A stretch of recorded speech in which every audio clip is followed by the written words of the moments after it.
شروع اللہ کے نام سے جو بڑا مہربان نہایت رحم والا ہے۔ الف لام میم۔ اس میں کچھ شک نہیں کہ اس کتاب کا نازل کیا جانا تمام جہان کے پروردگار کی طرف سے ہے۔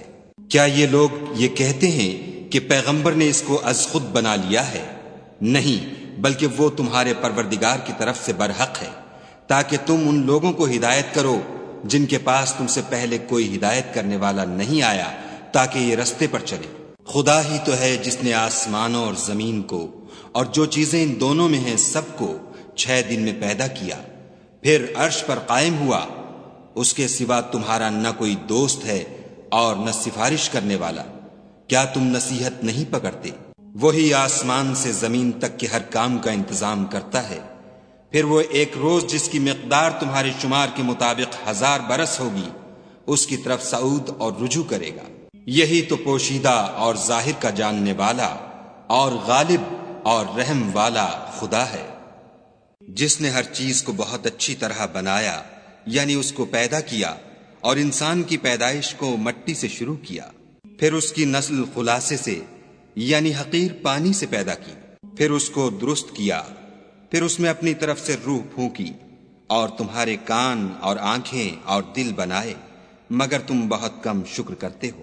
اور کہنے لگے کہ جب ہم زمین میں ملیا میٹ ہو جائیں گے تو کیا از سر نو پیدا ہوں گے؟ حقیقت یہ ہے کہ یہ لوگ اپنے پروردگار کے سامنے جانے ہی کے قائل نہیں۔ کہہ دو کہ موت کا فرشتہ جو تم پر مقرر کیا گیا ہے تمہاری روحیں قبض کر لیتا ہے، پھر تم اپنے پروردگار کی طرف لوٹائے جاؤ گے، اور تم تعجب کرو جب دیکھو کہ گناہ گار اپنے پروردگار کے سامنے سر جھکائے ہوں گے، اور کہیں گے کہ اے ہمارے پروردگار، ہم نے دیکھ لیا اور سن لیا، تو ہم کو دنیا میں واپس بھیج دے کہ نیک عمل کریں، بے شک ہم یقین کرنے والے ہیں۔ اور اگر ہم چاہتے تو ہر شخص کو ہدایت دے دیتے، لیکن میری طرف سے یہ بات قرار پا چکی ہے کہ میں دوزخ کو جنوں اور انسانوں سب سے بھر دوں گا۔ سو اب آگ کے مزے چکھو، اس لیے کہ تم نے اس دن کے آنے کو بھلا رکھا تھا۔ آج ہم بھی تمہیں بھلا دیں گے، اور جو کام تم کرتے تھے ان کی سزا میں ہمیشہ کے عذاب کے مزے چکھتے رہو۔ ہماری آیتوں پر تو وہی لوگ ایمان لاتے ہیں کہ جب ان کو ان سے نصیحت کی جاتی ہے تو سجدے میں گر پڑتے اور اپنے پروردگار کی تعریف کے ساتھ تسبیح کرتے ہیں اور غرور نہیں کرتے۔ ان کے پہلو بچھونوں سے الگ رہتے ہیں، اور وہ اپنے پروردگار کو خوف اور امید سے پکارتے، اور جو مال ہم نے ان کو دیا ہے اس میں سے خرچ کرتے ہیں۔ کوئی متنفس نہیں جانتا کہ ان کے لیے کیسی آنکھوں کی ٹھنڈک چھپا کر رکھی گئی ہے۔ یہ ان اعمال کا صلہ ہے جو وہ کرتے تھے۔ بھلا جو مومن ہو وہ اس شخص کی طرح ہو سکتا ہے جو نافرمان ہو؟ دونوں برابر نہیں ہو سکتے۔ جو لوگ ایمان لائے اور نیک عمل کرتے رہے ان کے رہنے کے لیے باغ ہیں، یہ مہمانی ان کاموں کی جزا ہے جو وہ کرتے تھے۔ اور جنہوں نے نافرمانی کی ان کے رہنے کے لیے دوزخ ہے، جب چاہیں گے کہ اس میں سے نکل جائیں تو اس میں لوٹا دیے جائیں گے، اور ان سے کہا جائے گا کہ جس دوزخ کے عذاب کو تم جھوٹ سمجھتے تھے اس کے مزے چکھو، اور ہم ان کو قیامت کے بڑے عذاب کے سوا عذاب دنیا کا بھی مزہ چکھائیں گے، شاید ہماری طرف لوٹائیں۔ اور اس شخص سے بڑھ کر ظالم کون جس کو اس کے پروردگار کی آیتوں سے نصیحت کی جائے تو وہ ان سے منہ پھیر لے۔ ہم گناہ گاروں سے ضرور بدلہ لینے والے ہیں۔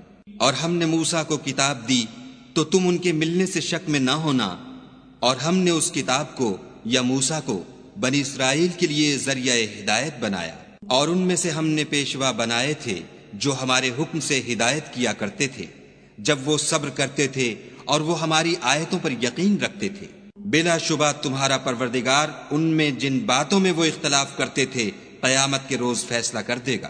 کیا ان کو اس امر سے ہدایت نہ ہوئی کہ ہم نے ان سے پہلے بہت سی امتوں کو جن کے مقامات سکونت میں یہ چلتے پھرتے ہیں ہلاک کر دیا؟ بے شک اس میں نشانیاں ہیں، تو یہ سنتے کیوں نہیں؟ کیا انہوں نے نہیں دیکھا کہ ہم بنجر زمین کی طرف پانی رواں کرتے ہیں، پھر اس سے کھیتی پیدا کرتے ہیں جس میں سے ان کے چوپائے بھی کھاتے ہیں اور وہ بھی کھاتے ہیں، تو یہ دیکھتے کیوں نہیں؟ اور کہتے ہیں اگر تم سچے ہو تو یہ فیصلہ کب ہوگا؟